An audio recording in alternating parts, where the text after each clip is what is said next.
En tant que dev, nous travaillons en général pour un client. Cela peut être une entreprise externe qui paye pour une prestation ou un autre département de votre entreprise, mais il y a bien souvent une relation client-prestataire. Mais parfois, le fonctionnement est tout autre.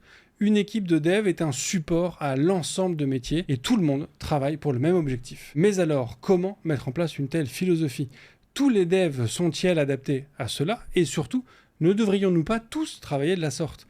Pour répondre à ces questions de rôle, je ne reçois pas MacGyver, mais il s'y connaît en adaptabilité. Jean-Baptiste, bonjour. Salut Bruno. Cosa Vostra.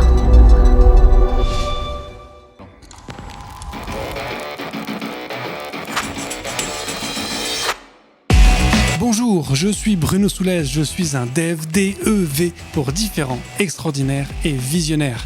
Bienvenue dans If This Then Dev, le podcast qui veut résoudre le problème avant de passer au dev.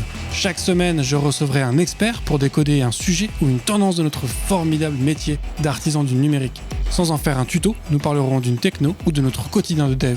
Une discussion sans boucle, sans condition, mais compilée, afin d'en comprendre tous les éléments avant de passer au dev. Ce podcast est une production Cosa Vostra, où nous codons comme nous accompagnons nos clients, en étant différents, extraordinaires et visionnaires.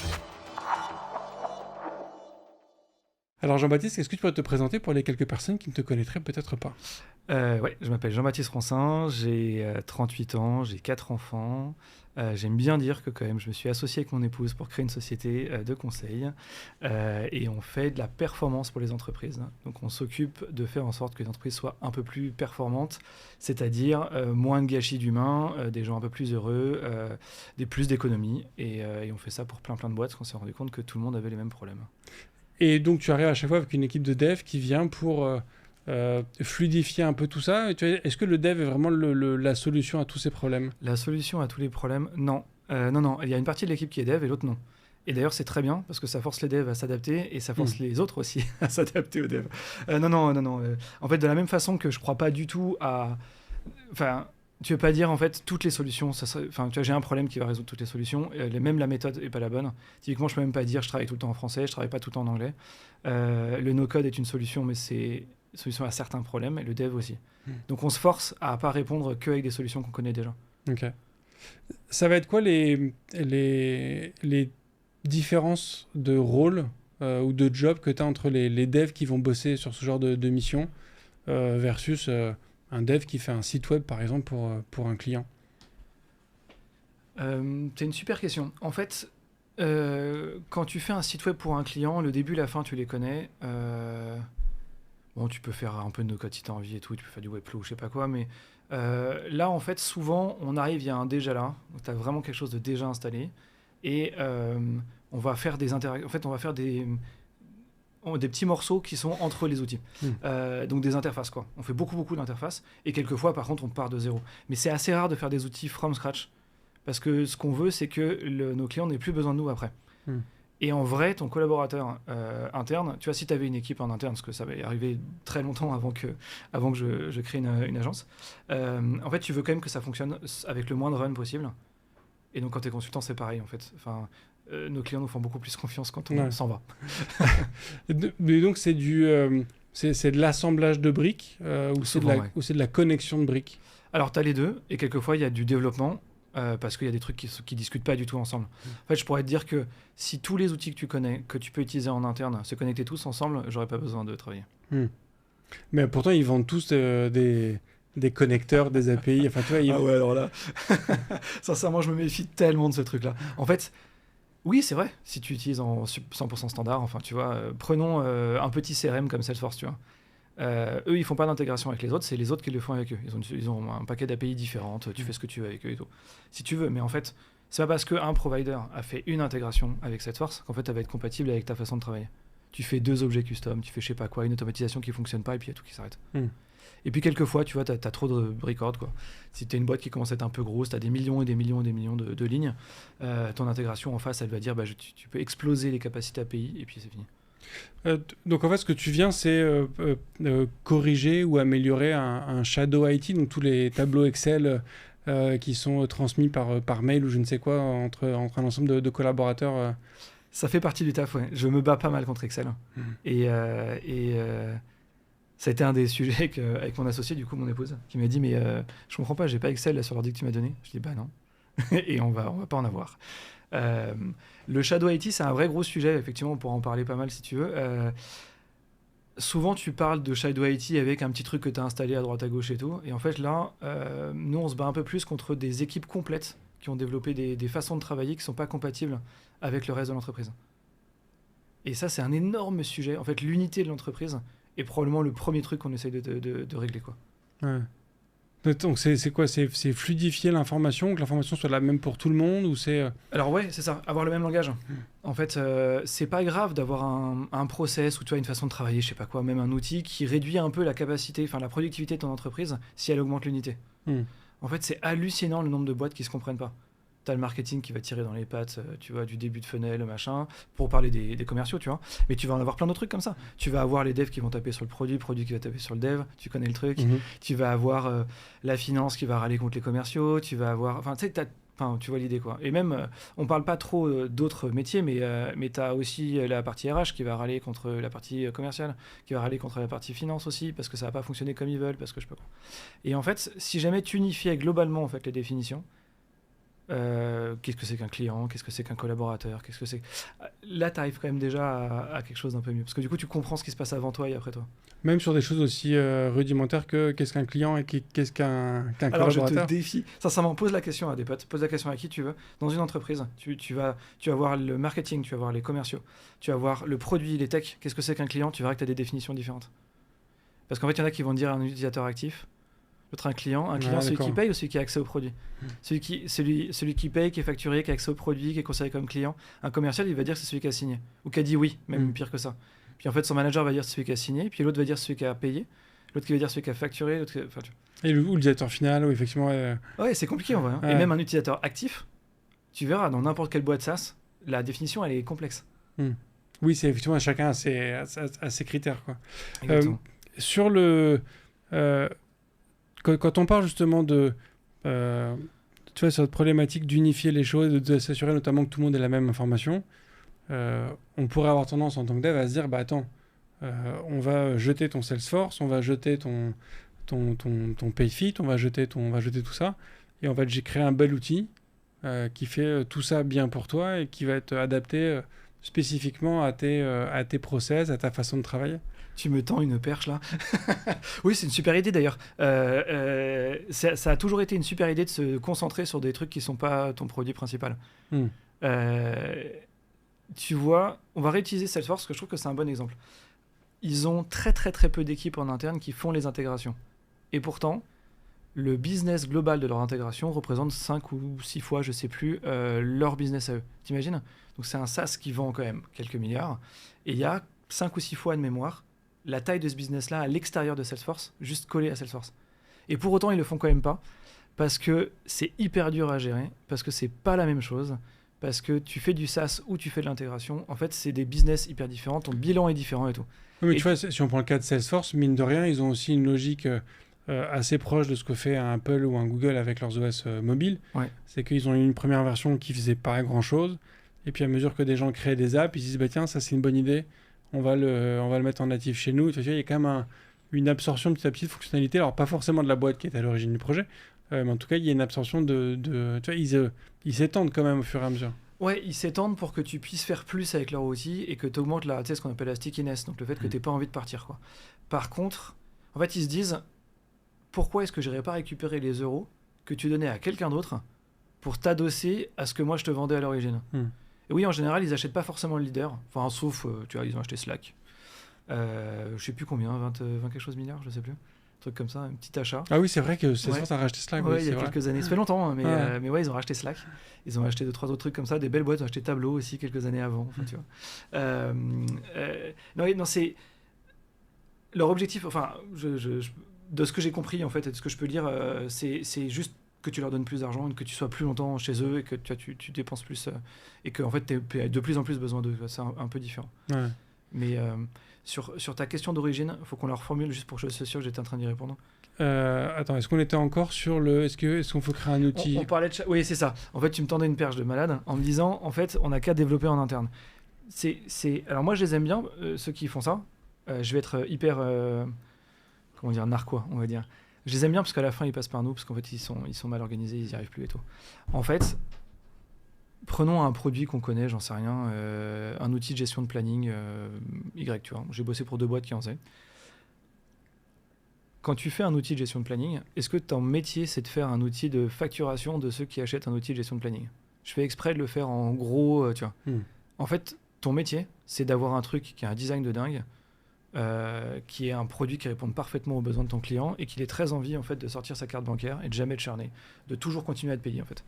Et du coup, si tu dédies une partie de tes développeurs qui auraient dû travailler pour ton produit, qui ont été recrutés pour ça, que tu dédies une partie de l'énergie de tes managers, engineering manager, VP, C-level et tout, à développer un truc qui n'a rien à voir avec ton produit, en fait, tu défocuses tout le monde et à chaque fois que tu dois décider ta roadmap, à chaque fois, il faudrait quand même qu'on améliore un truc de la productivité, enfin tu as de la facturation, parce que quand même t'imagines et tout. Donc en fait, tu as en interne, toi tu as une dichotomie de dingue en fait. Et donc tu as tes PM qui sont démotivés, tu as tes engineering managers, enfin de toute façon tes collaborateurs, collaboratrices et tout, qui sont tirés entre eux, il faut développer de l'interne, développer de l'externe.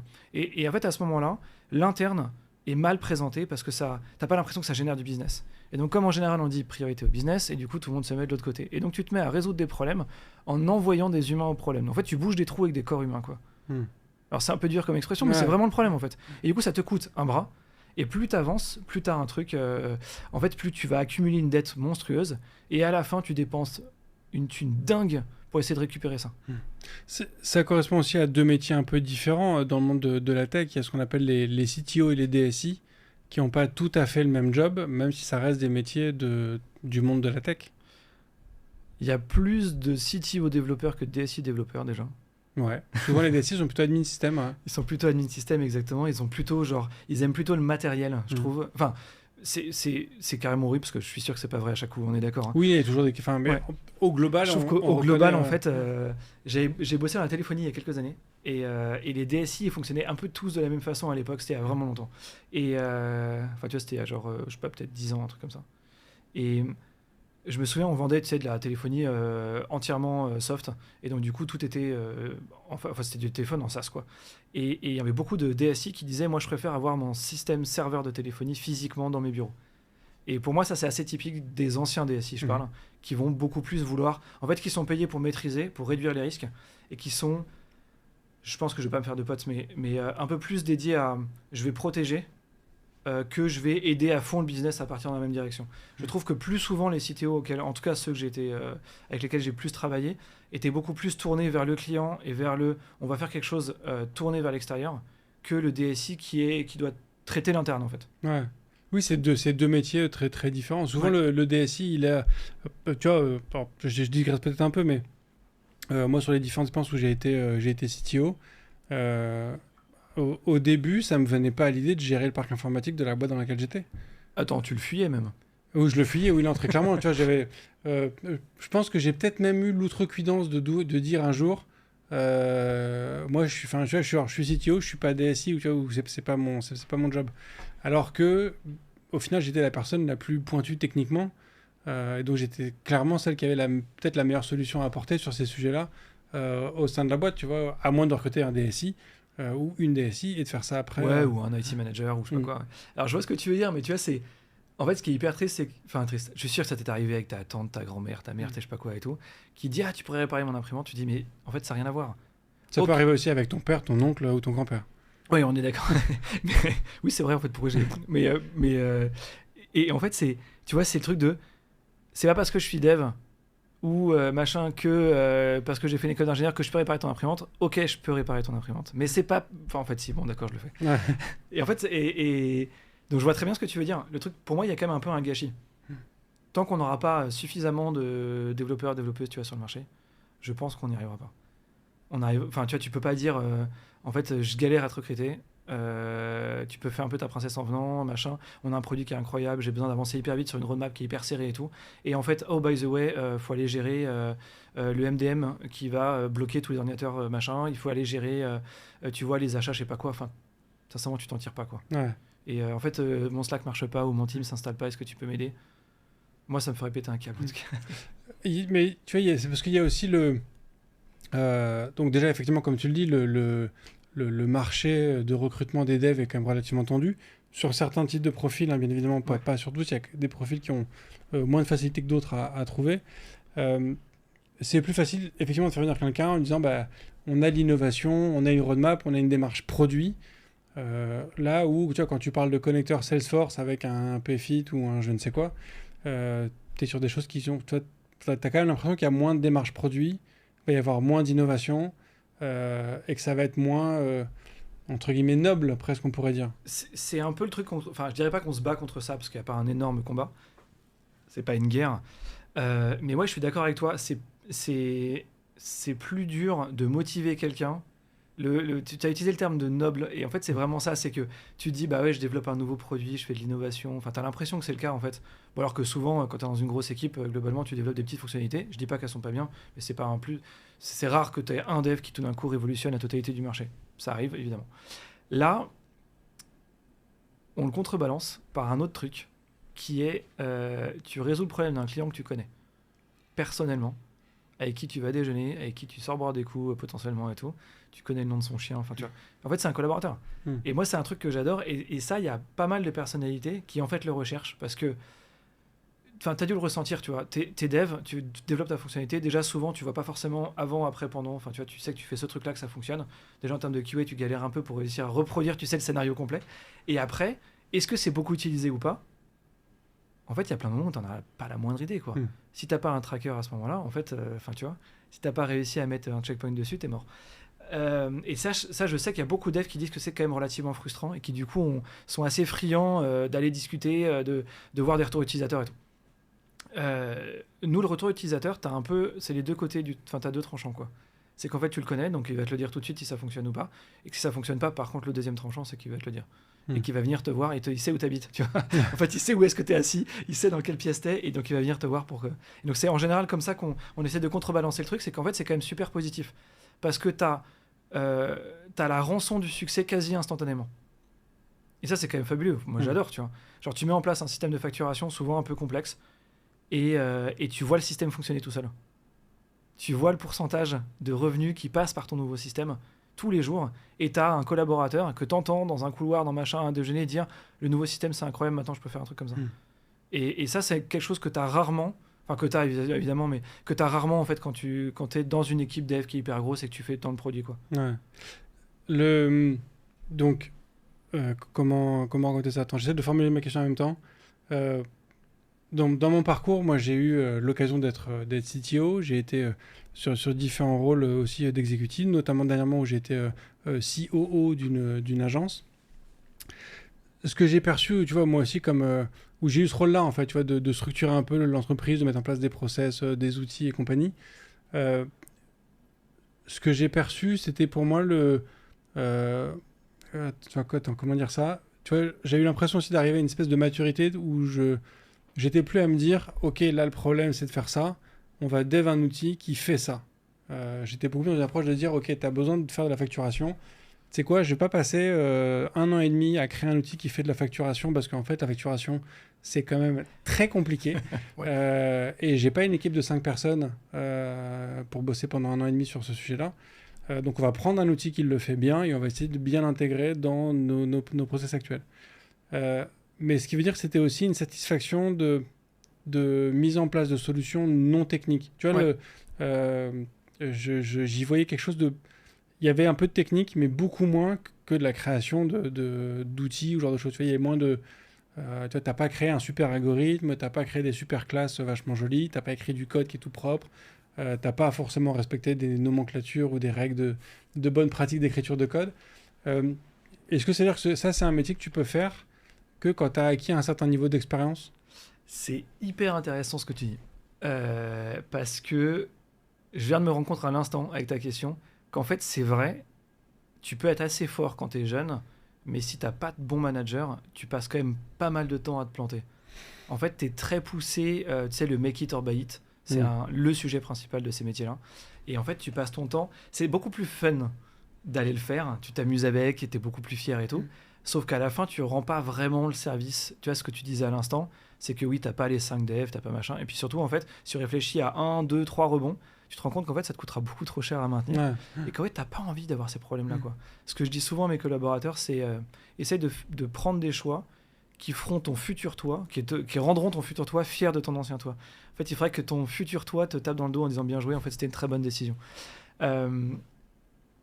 Et en plus, l'outcome, tu vois, le truc bien quand t'achètes, quand tu vas chercher la meilleure solution du marché à tes besoins, c'est que ça donne des nouvelles idées. Ça te défocus pas, donc ça te déconcentre pas ton objectif principal, et ça te donne des bonnes idées. En fait, quand tu achètes un produit qui est super bien designé, bah en fait, tu as plein de bonnes idées. Tu te dis, mais attends, ils ont résolu ce problème-là comme ça. Oui, et tu peux faire plein de choses. Mais ouais, et tu peux faire plein de trucs. Alors après, quand tu prends un outil qui peut tout faire, tu finis par tout faire avec, et c'est pas forcément une bonne chose.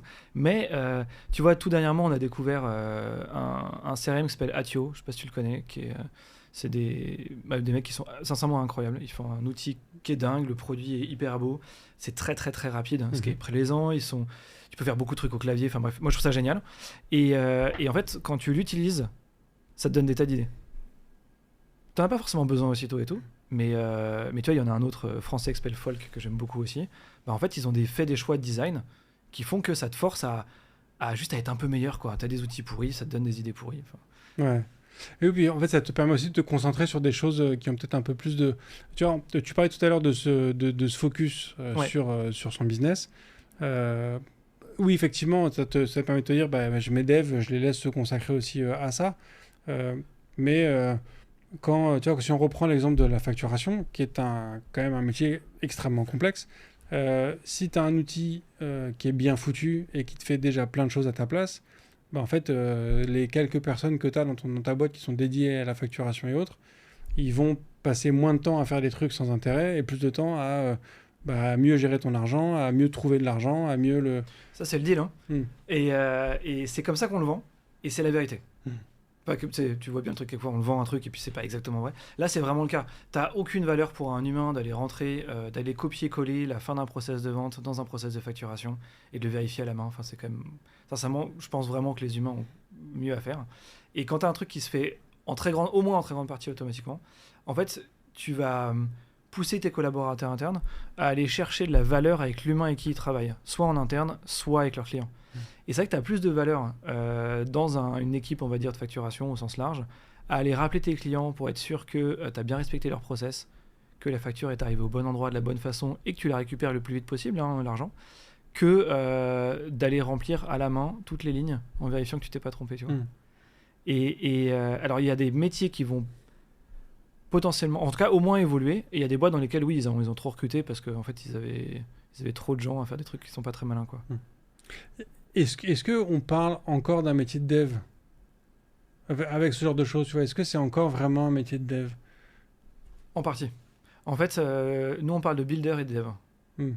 Donc, le builder, c'est celui qui va plus, utiliser des outils de no-code, faire de la gestion de projet et puis paramétrer. Il y a beaucoup de trucs où tu commences par faire, donc tu as un peu la base, même quand tu fais du dev d'ailleurs. Tu sais, tu fais ton outil, puis après, il faut le paramétrer. Il y a des trucs... donc, on utilise beaucoup dans l'univers Salesforce, pour reprendre encore l'exemple, il faut qu'on arrête de parler de... Mais bon, t'as la data et la metadata. Et donc, celui qui génère la data, c'est plutôt un builder. Celui qui génère metadata, en fait, qui va embarquer toutes les modifications et tout, c'est plutôt un dev. On parle quand même de dev, en partie. Ouais. En fait, t'as quand même... J'essaie de demander le moins possible à mes devs de faire des trucs non dev, parce que j'essaie de les utiliser vraiment dans des choix d'architecture et puis de développement. Mais il y a des moments où tu as besoin aussi qu'ils mettent les mains de l'autre côté pour qu'ils s'en rendent compte. Mais moi aussi, je parle encore de dev et de builder, quoi. Mais donc, il y a quand même une création d'outils spécifiques par moment? Ouais, souvent, ouais. Enfin, tu vois, l'interface, c'est l'endroit où tu perds le plus de productivité. Donc, t'es une équipe de recrutement, tu veux le meilleur, ce qu'on appelle les ATS, tu sais, donc un outil de recrutement, tu veux le meilleur sur le marché. Le truc, c'est qu'en fait, tu as oublié que tu recrutais entre 20 et 30 personnes par mois si tu es une grosse boîte, 40 personnes, j'en sais rien, et qu'en fait, il faut les onboarder, il faut les rentrer dans l'outil SIRH qui n'est pas le même, il faut, tu connais le truc, il faut créer leurs accès, il faut acheter leur ordi et tout. Et ben, tu vois, tu as des boîtes, tu parlais de Payfit tout à l'heure, ils ont développé un outil interne qui fait que ça. Ils avaient tellement de nouveaux collaborateurs qu'en fait, ça valait le coup d'investir et d'avoir un outil qui gérait l'onboarding et l'offboarding des collaborateurs. Et en fait, cet outil-là, c'était principalement de l'interface. Principalement, en fait, une interface unique qui allait en fait discuter avec plein d'outils différents, dont tu sais un truc genre Okta ou équivalent, enfin tu vois. Ouais. Mais c'est pas con en fait un truc. Et là ça valait le coup d'investir parce qu'en fait le retour sur investissement était tellement dingue et ils n'ont pas trouvé sur le marché qu'ils l'ont fait. Donc en fait la question make it or buy it, il y a aussi en fait est-ce que c'est cœur dans notre problème et est-ce que quelqu'un l'a fait quoi. Mais c'est pas pour autant cœur dans le produit. Non, pas du tout. Ouais. Mais en même temps, quand t'es une boîte qui a dépassé les 1000 et quelques salariés, ou t'es à 2000, enfin je sais pas combien ils sont, mais et que t'as besoin, enfin, et qu'en fait ça te coûte plusieurs temps humains de gérer un problème, en fait là, bon, ta balance, elle est un peu différente, quoi. Et on rejoint un petit peu des sujets de développeur expérience, du coup, au final, Ouais. parce que c'est aussi un peu ce qu'on entend par ces sujets-là, c'est de comment faciliter la vie de l'ensemble des développeurs en leur permettant d'avoir un cadre de travail qui est plus adapté. Enfin, oui, ils peuvent se concentrer uniquement sur leur taf, quoi. Ouais, exactement. Ouais. Bah, c'est vrai que on peut parler, genre, une de mes anciennes expériences, je bossais chez Airbnb, et en allant au siège à San Francisco, on s'est rendu compte d'un truc, c'est que t'étais jamais à plus de 50 mètres d'une cuisine. Et c'est plutôt 30 mètres normalement. Genre, dans les bureaux, c'est quand même magnifique. T'es à moins de 30 mètres d'une cuisine à peu près tout le temps. Et en fait, c'est une question de, il faut que tu sois bien. En plus, les cuisines ont des thèmes spécifiques et tout. Et il faut que tu sois bien, il faut que tu travailles en fait. Et que tu travailles le plus possible parce que chaque heure en fait est comptée et chaque heure que tu passes dans le bureau en fait fait que tu produis pour l'entreprise. C'est magnifique. Donc, t'as la développeur expérience, tu vois. Et plus t'étais dans des équipes de dev, plus l'environnement était hyper chiadé. Tu vois, t'as pas de bruit, t'as des salles de réunion qui sont hyper belles. Enfin, et t'as des ordinateurs de dingue. Et à chaque fois que t'as des évolutions techniques qui sont suffisamment importantes dans le hardware, ils te changent ton ordi parce qu'ils ont calculé que l'équivalent qu'ils vont perdre entre vendre ton ancienne machine et acheter la nouvelle, en fait, en temps homme, est hyper intéressante. T'imagines que quand tu builds sur ta machine un morceau d'Airbnb, c'est monstrueux. Et du coup, si tu changes 2 fois ou 3 fois de génération, en fait, tu vas gagner, je sais pas, 4 heures, 5 heures, 6 heures par semaine. Et bien là, en fait, il n'y a pas de sujet. Ouais. Donc, tu as ça. Et tu as les tools que tu donnes à tes développeurs. Et nous, en fait, on est souvent de ce côté-là. Tu vois, quand on parle de dev interne, déjà, un développeur parle très bien avec un autre développeur en général. Et quand tu as un builder, tu vois, quand tu as un gestionnaire de projet qui n'a jamais fait de dev de sa vie, qui vient voir une équipe dev en disant « Je vais vous aider à mieux travailler », ça ne fonctionne pas. On n'y arrive pas. Ils veulent pas nous écouter.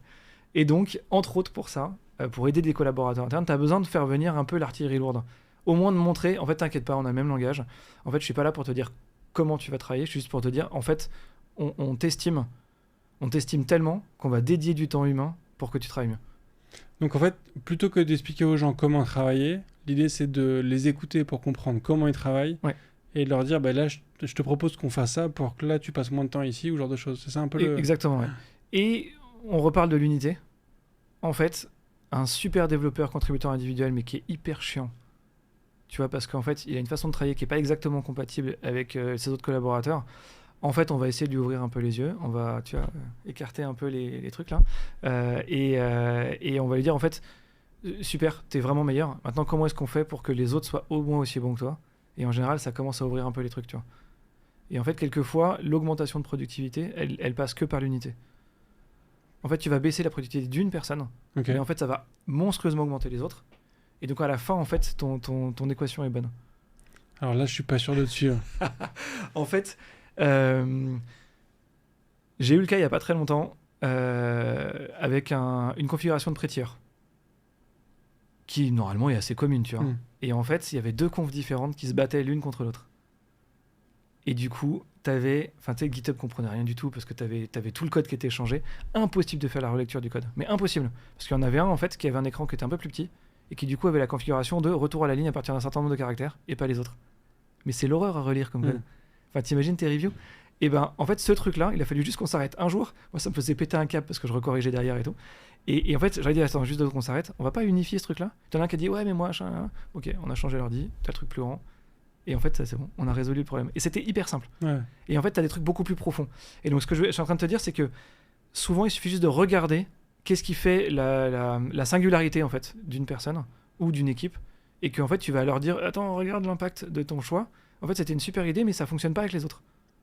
Donc, c'est ça que tu entends par le fait de réduire la productivité d'une personne au profit de tous les autres. Exactement. Quelquefois, il y a des choix que tu fais qui font que tu es bien meilleur, mais qu'en fait, ces choix-là, ils sont discriminants. Enfin, tu vois, ils sont négatifs pour les autres. Dans les équipes sales, par exemple, enfin, tu prends ce qu'on appelle les customer success, c'est ceux qui sont post-vente. Et ben ceux-là, ils vont te dire je voudrais un outil, tu vois. Je voudrais un outil qui fait que ça et tout, super. Mais en fait, si cet outil-là, il n'est pas du tout connecté, en fait, ça, il va pas fonctionner avec la facturation, avec les relances et tout, il va pas fonctionner avec la fin du process de vente et je sais pas quoi. En fait, tu vas augmenter la productivité d'une équipe au détriment de 3 ou 4 équipes autour. Et ça, c'est pas entendable pour moi. Mais donc ça veut dire que tu es obligé d'avoir un travail qui est systémique, qui est global. C'est-à-dire que Ouais. tu peux pas travailler sur une équipe ou un projet. Exactement. Et en fait, on essaie de travailler quand tu as une équipe de dev interne ou de performance interne, enfin tu l'appelles un peu comme tu veux. En fait, tu essayes vraiment de te dire d'où est-ce que ça vient, où est-ce qu'on est, où est-ce que ça va et qu'est-ce qui se passe à 1, 2, 3 rebonds, quoi. Donc en gros, toutes tes décisions, elles sont prises sur 3 critères. Ouais. C'est l'unité, la performance et la scalabilité. Donc est-ce que ça augmente l'unité de l'entreprise ? Est-ce que mes choix augmentent la performance de l'entreprise au sens le plus large possible ? Et est-ce que c'est scalable ? Ça, je l'ai pris d'Airbnb aussi, c'est chacun des projets que tu proposes, tu dois faire x10 minimum. S'ils résistent pas à x10, c'est même pas entendable. Parce que tu as des boîtes qui font du x10, x100, donc il n'y a pas de sujet, quoi. Ça veut dire que quand tu es présent dans quasiment tous les pays du monde, en fait, ton projet, il fait vraiment x10. Ouais. Et donc, en vrai, dans une boîte, même si ta boîte ne fait pas une énorme croissance, si jamais tu fais pas un truc qui va pas résister à du x2, x3, x4, en fait, tu as fait une erreur. Parce que tu sais pas comment ça va augmenter. Parce qu'en fait, si tu as fait quelque chose de bien, normalement, on va l'utiliser, quoi. Mais justement, sur tous ces process qui peuvent être très humains, Ouais. tu vois, tu as parlé de l'onboarding, pardon, on a parlé de la facturation. Là, c'est quand même t'as des process et des façons de faire qui vont changer drastiquement quand tu fais justement ce x10. Et donc, il y a de fortes chances que ce que tu as mis en place à un instant donné, ne soit plus du tout valide. Alors, c'est une bonne remarque parce que j'ai lu un truc encore il y a pas longtemps où. Mais je crois qu'on en parlait avec Quentin, justement, d'OSS, qui disait mais en fait, il y a un moment. Te sors pas une espèce d'énorme artillerie lourde quand t'as que 2 utilisateurs. Enfin, juste calme-toi, quoi. T'es pas obligé de faire du terraforming. Enfin, tu vois, il y a un moment, déjà, rentre de l'argent et puis Faut être pragmatique. faut être le bon sens du dev, c'est ça dont on parlait c'est tout à l'heure. Je suis en partie perdu avec ces trucs-là. Parce que tu disais que un des trucs que tu as retenu Oui, de le Airbnb, x10, c'était le x10. Quelquefois, c'est pas grave. C'est pas grave de faire un truc qui va pas durer longtemps. Tu as un appel d'offres spécifique avec un client. Tu sais que tu as travaillé 3 ans avec ce client-là ou 2 ans avec ce client-là et qu'il y a certains trucs que tu ne referas plus jamais parce que c'est trop spécifique et tout. Tu peux faire des trucs qui vont pas fonctionner, qui vont pas faire x10 parce que tu dis bon, au moins on va résoudre ce problème-là, quoi. C'est vrai. Par contre, l'unité, ça je suis pas d'accord. Il faut pas y toucher, tu vois. La performance générale de l'entreprise, faut pas y toucher. Ça veut dire que c'est hyper important les vies ma vie, par exemple. Et nous, en fait, on force les gens. En fait, enfin.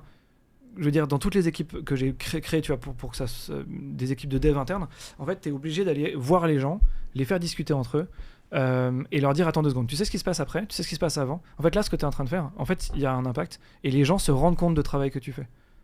Donc, tu n'es pas dans une chaîne, en fait, tu es au milieu d'un univers complet, quoi. Et c'est pas un maillon de la chaîne, c'est vraiment une espèce de famille complète.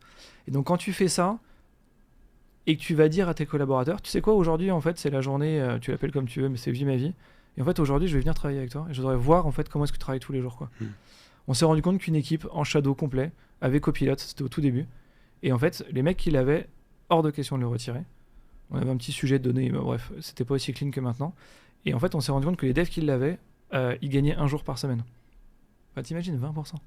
C'est énorme. 20%. Et donc, au moment où on a réussi à mettre un chiffre en face de ce truc-là, 100% de la boîte l'a eu. Enfin, pas de sujet, quoi. Ouais, Sauf les juniors, parce qu'on s'est rendu compte qu'ils faisaient un tas de bêtises avec Copilot. Parce qu'en fait, tu sais, tu passes ton temps à faire tabulation quand t'as Copilot, et en fait, quand tu regardes pas, tu t'écris des tas de bêtises. Donc il faut quand même un niveau d'expérience un petit peu... Exactement. Mais en fait, en faisant ça, tu vois, tu disais, bah, tu sais quoi, tu auras ce perks au moment en fait où tu vas arriver à tel niveau, parce qu'à ce moment-là, en fait, on te fera suffisamment confiance pour qu'en fait tu puisses t'aider avec une machine, tu vois. Et du coup, en fait, tu donnais un career pass, donc tu donnais un chemin de carrière en français, je sais pas si ça marche, une évolution de carrière, une évolution de carrière qui était vraiment bonne, en disant en fait c'est parce que tu vas t'améliorer que tu pourras t'aider une béquille, une puce. Moi, j'ai eu une histoire comme ça sur une de mes boîtes précédentes où j'ai repris un outil qui permettait de faire de la diffusion de catalogue de vente aux enchères. Et je fais ça un jour, je passe une journée avec une des personnes qui rentre les catalogues et je découvre que donc, cette personne qui est diplômée d'histoire de l'art, quelqu'un de passionnant qui sait plein de choses, mais sur un domaine très spécifique d'histoire de l'art, se retrouve du coup à faire dans la saisie du catalogue sur l'interface, se retrouve à un moment à coder du HTML, c'est-à-dire que tout le texte qu'elle a reçu de la maison de vente, elle met des BR, elle met des balises P, des balises B et compagnie. Et je lui dis, c'est marrant que tu fasses ça, c'est quoi le truc? Elle dit, parce qu'en fait, le texte qu'on met là, il est affiché tel quel dans la page HTML, et donc il n'est pas reformaté. Et je lui dis, mais tu passes combien de temps du coup par semaine? Et en fait, toutes les filles de l'équipe qui faisaient ça, elles passaient un temps fou à faire ce genre de choses. Alors que moi, en tant que dev, c'est littéralement une ligne de code. C'est-à-dire que tu dis juste conversion à HTML et puis c'est marre, quoi. Et c'était bon, ouais. Mais les devs de l'outil n'avaient pas pris la peine de se dire on reçoit pas du HTML. Enfin, nous, on reçoit du HTML. On s'embête pas de savoir d'où il vient et comment il est créé, en fait, tu vois, une espèce de... T'imagines le bordel que ça... Enfin, excuse-moi l'expression, mais ça aurait pu être hyper problématique, parce que ça se trouve, il y avait zéro sécurité, elles auraient pu faire n'importe quoi. Ah oui, ça. ils auraient pu mettre une balise script, faire tout un tas de trucs, ouais, on aurait pu faire de la gestion XSS sans problème. Ouais, non, c'est... Mais tu vois, c'est des petits trucs comme ça où en plus, alors moi, ce que j'ai découvert aussi à ce moment-là, c'est la satisfaction de te dire, moi, vraiment, en 3 minutes, mais j'ai changé la vie de 5 personnes d'un coup qui me disent, putain, mais tu nous sauves la vie. Ouais, mais en fait, enfin, vraiment... Dans les 5 minutes, j'ai inclus le temps de me lever de ma chaise, d'aller jusqu'à mon bureau, de faire le commit et de revenir, tu vois. C'était vraiment... et c'est vrai que ça rejoint aussi ce que j'ai dit tout à l'heure. Pour moi, cette satisfaction et tout ce que tu évoquais d'ailleurs tout à l'heure, cette satisfaction de corriger directement le problème de quelqu'un, et tu le perçois, tu le vois, tu le mesures. C'est vrai que c'est super agréable, quoi. Tu sais, quand tu es en phase de debug avec tes collaborateurs, c'est pas pareil qu'une phase de debug avec ton QA. Ton QA, il est quand même un peu méchant en général. Mais c'est son rôle. Enfin, tu vois, en tout cas, tu peux pas passer au travers. Là, quand tu es avec des collaborateurs, tu as quand même un peu ce côté, ouais, mais tiens, il y a tel truc qui fonctionne pas, tel truc qui fonctionne pas et tout. Et souvent, moi, ces phases-là, je les fais physiquement avec eux. Parce que tu peux toujours faire ça à distance. Parce que j'ai envie d'entendre ce qui se passe au moment où tu as quitté la réunion. Et là, tout dernièrement, on a fait un delivery d'un projet qui était un peu complexe et tout, où vraiment, c'est des collaboratrices qui faisaient toujours la même chose, du copier-coller, pas intéressant. Je dis collaboratrice parce que l'équipe était vraiment que des femmes. Et en plus, nous, on arrive avec une équipe que d'hommes, donc ça fonctionne. Enfin bref, on se fout de notre gueule à chaque fois. Et donc là, en fait, tu vois, tu sors de la réunion après une séance 1h30, 2 heures de debug. Donc tu sais, où tu fais tout le scénario et puis tu dis, bah tiens, ça fonctionne pas, tu crées tes tickets en même temps et tout. Donc nous, on appelle ça l'hypercare, tu sais, où tu es vraiment en train de quasiment faire du hotfix. Et on sort, et là, j'entends 2 collaboratrices qui sortent et qui disent, en fait, c'est quand même vachement bien ce truc. Hein. Et là, je me suis dit, ok, en fait j'ai fait 1h30, je me suis fait mouliner, mais là, juste pour les 30 secondes qu'on suivi, en fait, j'ai bien fait le ça valait le coup. Ouais, et en fait, c'est trop bien. Et de les entendre dire, ah là, enfin, c'est sorti, ça fait quand même trop plaisir et tout. En fait, c'est hyper rare de le faire avec des collaborateurs, avec des clients. Je veux dire, le vrai client final. Quand tu sors une fonctionnalité, à part, bon, il y en a plein où tu vois quand même les utilisateurs, tu vois tes users l'utiliser et tout.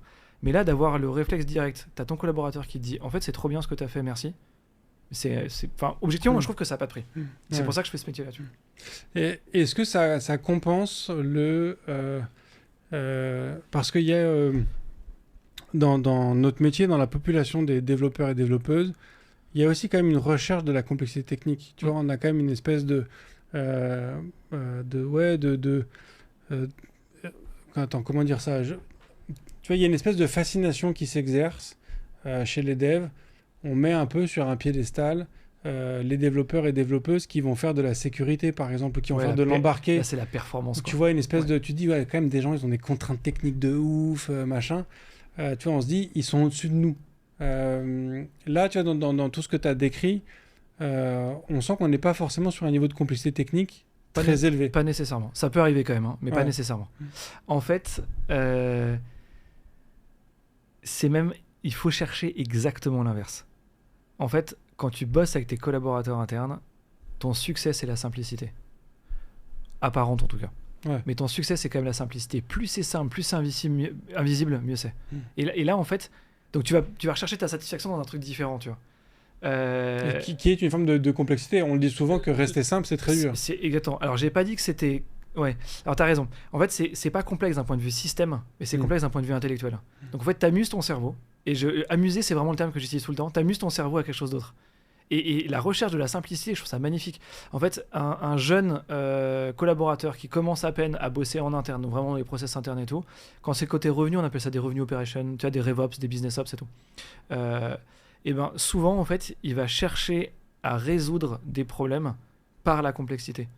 Donc tu fais un process hyper complexe qui va faire des automatisations partout, puis c'est automatisé, ça te fait trop plaisir, tu vois. Et t'es là, ouais, d'accord, tu sais quoi, on signe 3 contrats par mois. Est-ce que tu es vraiment sûr qu'il y avait besoin d'avoir une automatisation qui a automatiquement allé envoyer un message sur un Slack ou je sais pas quoi en disant félicitations, il y a un contrat qui est signé. Tu sais quoi, 3 fois par mois, t'es sûr? Genre, laisse le commercial le faire, ça se passera très bien. Et tu vois, tu vas pas commencer à avoir une porte qui s'ouvre automatiquement quand tu es tout seul dans ta maison et que tu la passes qu'une fois par jour, quoi. Bon, c'est marrant si tu veux, mais c'est pas ça que tu cherches. Et ben, du coup, c'est la simplicité que tu vas chercher. Et donc, c'est presque l'inverse, tu vois. C'est que tu vas dire, ok, ton process, il est super. Est-ce qu'il est maintenable par quelqu'un qui n'a jamais vu le truc? Si la réponse est non, c'est peut-être pas une bonne idée. Est-ce que c'est de la simplicité ou est-ce que c'est du pragmatisme? C'est pragmatique et souvent, tu vas chercher la simplicité.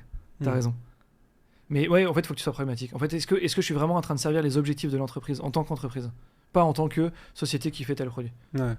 Dans le contexte de cette structure que toi tu as créée où tu viens faire tout ce conseil, comment se passe l'après? Parce que du coup tu débarques quand même quelque part, tu chamboules un peu tout, tu changes les outils, tu changes les process, les machins. Une fois que tu t'en vas, tu vois, c'est quoi la force? Tu vois, une entreprise, c'est quelque chose de très organique, c'est très humain, ça bouge. Il y a de fortes chances que le premier recrutement qui arrive après ton départ, en gros, c'est un grain de sable, quoi. En fait, on se bat presque plus contre des personnalités. Tu sais, plus tu as de l'expérience, plus c'est possible que quand tu arrives dans une nouvelle entreprise, tu as envie de mettre ta marque et de faire des grands choix, tu vois, pour montrer que tu es quelqu'un d'important et tout. J'ai fait cette erreur-là autant que d'autres, voire plus. C'est complexe. Si jamais tu as fait très très très très bien ton travail, et je dis bien presque exceptionnellement bien ton travail, tu l'as suffisamment documenté, c'est devenu tellement naturel que les gens ne veulent pas le quitter. De la même façon, quand tu fais un super produit, tu le vends, tes clients ne veulent pas le quitter, et du coup ça fonctionne. Là, c'est un peu la même chose. Si tu as vraiment cherché la simplicité, en fait, on va dire la personne suivante qui voudrait remettre en cause ce que tu as fait, va devoir se battre contre quelque chose de simple. Et donc c'est difficile. Tu vois, si tu dis à quelqu'un, en fait, tu vas voir, ça va être mieux, mais c'est plus complexe, il va dire, mais attends, tu sais quoi, bouge pas. Hein. Moi, je suis très bien comme ça. Ne bouge pas, quoi. Et donc, en fait, normalement, si tu fais quelque chose d'apparence simple, ça fonctionne. Et si tu fais quelque chose de beaucoup trop complexe, tu me diras, ouais, mais en fait, personne n'osera le toucher. En fait, si, parce que du coup, il y a un moment où tu arriveras au point de rupture. Ouais. Mais c'est un énorme sujet, ce que tu viens de dire là. Enfin, en fait, ce qui est marrant, c'est que ce que tu évoques, pour toi, la solution, c'est de recréer les freins de la conduite du changement que tu as rencontré en arrivant. Parce qu'en fait, c'est un peu ça au début, quand tu arrives et que tu dis on va changer vos process, les gens commencent à dire ouais, non, en fait, nous, ce qu'on a, ça fonctionne très bien, il faut pas changer. Alors, s'ils t'appellent, c'est que souvent que c'est pas exactement vrai. Mais... oui, mais en général, celui qui t'appelle n'est pas celui qui est ouais. C'est pas lui qui est confronté au problème. C'est plutôt les managers que tu vas corriger. Et donc, ce qu'il faut, c'est que tu arrives à créer un système qui va suffisamment embarquer les gens pour que le changement de ce système-là les fera freiner des cas de fer. Quoi. C'est hyper dur ce que tu viens de dire. Parce qu'en fait, tu es en train de dire, en fait, globalement, tu viens ou tu viens pas, c'est pareil, quoi. Dans la mécanique. Non, ouais, c'est ça. Mais ouais, tu gardes la mécanique humaine sur cette difficulté à changer. De toute façon, tu bosses avec des humains, donc oui. Mais alors, j'ai l'impression que non, mais je pense que c'est quand même très vrai ce que tu dis. En fait, il y a quand même beaucoup de moments où, tu vois, on a fait un lancement de projet, plusieurs lancements de projet là juste cette semaine, et on s'est rendu compte. Enfin, tu sais, souvent, tu es chez un client, tu restes un peu plus longtemps que ce que tu avais prévu parce que tu as d'autres projets qui viennent les uns à la suite des autres. Et là, j'ai vu une collaboratrice qui me dit, bah, tu sais ce que tu as fait, enfin une collaboratrice d'un client, ce que vous avez fait c'était en janvier, tu vois. Elle m'a dit, bah, en fait, il fonctionne super bien, sauf que le process a évolué et on aimerait bien que vous refassiez le même effet waouh, mais dans un autre sujet, quoi. Et elle a dit, mais ce que je te demande juste, c'est passe les 5 minutes nécessaires avec moi et je suis sûr que tu vas régler mon problème. Et en fait, tu vois ce que tu disais tout à l'heure à propos de j'ai résolu en 5 secondes, enfin en 5 minutes le temps de me lever. Et ben là, en fait, je me suis rendu compte qu'il m'avait fallu 10 minutes avec elle pour résoudre un problème sur lequel elle nous pinguait depuis 1 mois et demi, tu vois. Erreur de notre part, hein, très clairement.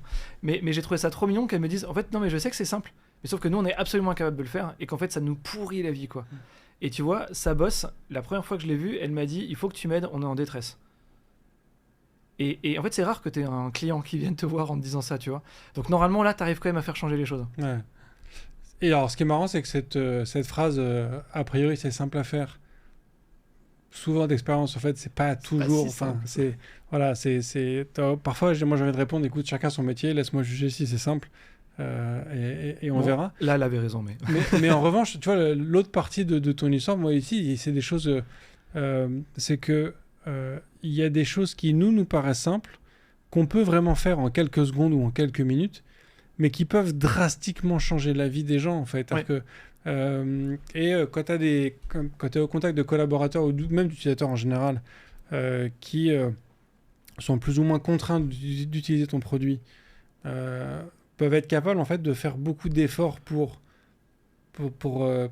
contourner un bug, tu vois, ou s'adapter à un comportement qui est pas optimal, que toi tu vois pas du tout, mais qui te prendrait 5 minutes à changer, mais eux ça leur prend une journée par semaine à contourner le problème, tu vois, qui est là. Ouais. C'est vraiment assez fou, je trouve, cet impact qu'on peut avoir en fait sur le travail des autres, quoi. Et ça, c'est typique parce que c'est typique dans le cas où tu as des silos dans l'entreprise. Oui. Où tu as des gros silos. Et en fait, tu te dis, mais moi, j'ai fait le taf, tu m'as fait. Tu vois, par exemple, souvent, moi, j'essaie d'éduquer les collaborateurs internes à formuler correctement leurs besoins. Au fur et à mesure, ils finissent par comprendre comment tu fonctionnes. Donc, ils font des jolies user stories. Et du coup, là, ils t'enferment complètement. Parce qu'en fait, ils ont l'impression d'être sûrs. Et du coup, tu dis, bah attends, la user stories, elle est hyper bien faite. Tu as des conditions passantes, non passantes. Sincèrement, nickel. Tu dis, oh, écoute, merci et tout. Tu vas lui taper un peu dans le dos en disant, écoute, merci beaucoup, là, tu as fait un ticket qui était incroyable. Tu le fais. Et en fait, tu t'es pas du tout mis à la place. Tu as zéro empathie, en fait. Et du coup, t'as pas... potentiellement, tu peux vraiment être à 2000 km du truc. En fait, ça arrive tout le temps. C'est plus facile quand tu bosses en interne parce que du coup, tu as la feedback loop plus rapide. Et tu peux aller, en fait, voir ton collaborateur, t'asseoir à côté de lui en disant, tiens, montre-moi. Tu vois, j'ai bossé j'étais bénévole à la Croix-Rouge pendant quelques années. Et en interne, enfin, dans une des délégations, on avait fait un outil pour faire ce qu'on appelle les... en gros, sans rentrer en technique, mais dès que tu prends en charge une victime, parce que la Croix-Rouge française, à certains endroits, surtout à Paris, peut remplacer les pompiers. Et donc, en fait, tu as une fiche d'intervention, et qui est une fiche qui te permet de remplir tout un tas d'informations à propos de la victime que tu as pris en charge. Et en fait, on voulait en faire une version numérique, parce que ras-le-bol de taper ton truc, et pour le coup, tu dois le retaper tout le temps, parce que tu as des outils séparés et tout, quand tu es au SAMU ou chez les pompiers. Et la première version qu'on avait faite, on l'avait faite rationnellement, mais en fait, le formulaire n'était pas dans le bon sens. Il y avait des cases qui n'étaient pas du tout au bon endroit. Il y avait des cases à cocher pas au bon endroit, et en fait, ce truc-là, si jamais on n'avait pas en fait, développé avec des gens qui le faisaient tous les jours et qui en renseignaient, tu vois, 30, 40, 50, 60 par jour, en fait, je sais très bien qu'ils nous auraient hurlé dessus. Et tu vois, j'ai un de mes beaux-frères qui est médecin militaire. Ils ont un outil, tu connais l'armée française, ils ont un outil spécifique juste pour eux, qui était développé que pour eux et tout. Et il me dit, tu vois, je fais des impressions toute la journée. Parce qu'en fait, un médecin militaire, il fait entre autres un travail de médecin du travail. Donc en fait, il voit des militaires pour leur dire est-ce que vous êtes apte ou pas. Donc il doit imprimer des trucs absolument toute la journée. Il m'a dit, pour une impression, j'ai entre 20 et 30 clics. C'est beaucoup. C'est trop. Enfin, raisonnable. Enfin, tu vois. Et il me dit, en fait, juste, ils n'ont pas compris le truc. Parce qu'en fait, ils n'ont pas compris que si tu avais 2 imprimantes, parce que, en fait, tu avais 4 clics de sélection. C'est trop. T'avais machin, t'avais bypassé la sécurité et tout. Et il me dit, j'ai 30 clics. Après, je me lève, je vais à l'imprimante, je badge, j'ai un code. D'abord, tu badges, ensuite, j'ai un code, ensuite, je dois attendre, j'ai un truc à impression. Il m'a dit, en fait, je déteste les développeurs. Je vois. Bon, ça semble en tout cas un métier passionnant. Merci beaucoup, Jean-Baptiste, pour toute cette discussion. J'aurais 2 dernières questions pour toi, qui sont les questions rituelles du podcast. La première, c'est est-ce que tu aurais un contenu à partager à l'ensemble des auditeurs ? Je savais que tu allais me poser cette question-là. C'est hyper dur parce que moi, je me nourris énormément du réseau que je suis sur LinkedIn, qui fait un taf incroyable de générer du contenu que je vais manger tous les jours. Et en fait, je me réveille globalement avec ça. Et sinon, pour les métiers qui sont dirigés vers l'interne, il y a une communauté Slack qui s'appelle Business Operation Network.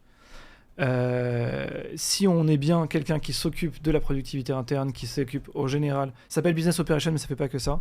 En fait, on peut postuler et du coup rentrer dedans. C'est gratuit évidemment, et il y a plus de 2000 personnes avec entre 600 et 900 utilisateurs actifs par jour. Enfin, c'est délirant.